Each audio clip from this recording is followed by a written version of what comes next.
বরিশালের আগৈলঝাড়া উপজেলায় শ্বশুরকে অপহরণ করে হত্যার অভিযোগ উঠেছে মেয়ে জামাইয়ের বিরুদ্ধে। পারিবারিক দ্বন্দ্ব আর টাকার লেনদেনের জেরেই এই ঘটনা। পুলিশ ইতোমধ্যেই অভিযুক্ত কৃষ্ণ বাড়ইকে গ্রেপ্তার করেছে। পারিবারিক ইতিহাস থেকে জানতে পারি যে শ্বশুরের সাথে এই বাদিনীর যে হাজবেন্ড এই অখিল হালদারের সাথে তার জামাই কৃষ্ণ বাড়ইয়ের অর্থ সংক্রান্ত একটা জটিলতা আছে এবং সে নিয়ে তার সাথে মন কষাকষি আছে এবং সেখান থেকে বেশ কয়েকবার এই যে শ্বশুরকে মারতেও চাইছে। তাকে এই রাজিয়ার ইউনিয়নের একটি বাজার আছে সেখান থেকে তাকে তুলে নেওয়া হয়েছে, মানে তার সহযোগী অপরাধীদের সহায়তায়, এবং সেটা ভ্যানে করে। নিহত অখিল হাওলাদার মন্টু রাজিহার ইউনিয়নের রামানন্দের আক গ্রামের বাসিন্দা এবং পেশায় একজন দুধ ব্যবসায়ী। তার মেয়ে আখি হালদার 2 বছর আগে পরিবারের অমতে প্রেমের সূত্রে বিয়ে করে কৃষ্ণ বাড়ইকে। বিয়ের পর থেকেই দাম্পত্য জীবনে অশান্তি দেখা দেয় এবং পারিবারিকভাবে একাধিকবার সমাধানের চেষ্টা হলেও পরিস্থিতি বদলায়নি। আমি চাই আইনে ওরে বিচার করুক, আমার বাবারে যেরকম ও হত্যা করছে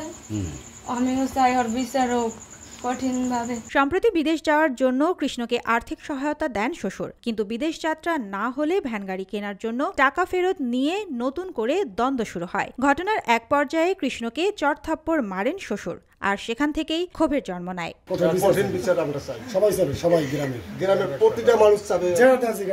গত 20 আগস্ট অখিল হালদারকে নিখোঁজ হিসেবে পরিবারের পক্ষ থেকে থানায় সাধারণ ডায়েরি করা হয়। পুলিশ তদন্তে নেমে সিসি ক্যামেরার ফুটেজ ও তথ্য প্রযুক্তির সহায়তায় জামাই কৃষ্ণকে গ্রেপ্তার করে। টাকা পয়সা দাম পেয়েছ তো কম, তাই আমরা ভ্যান কিনি চালাই। এসে কইছিল তা হোক ভ্যান দেখা মানে এসে দরদাম ভেঙে তাহলে কিনে দেবো। পরে এসে আইসি কথা তত্ত্বাবধায়ক হয়েছে, আমার 2-3টা সুপার দিছে।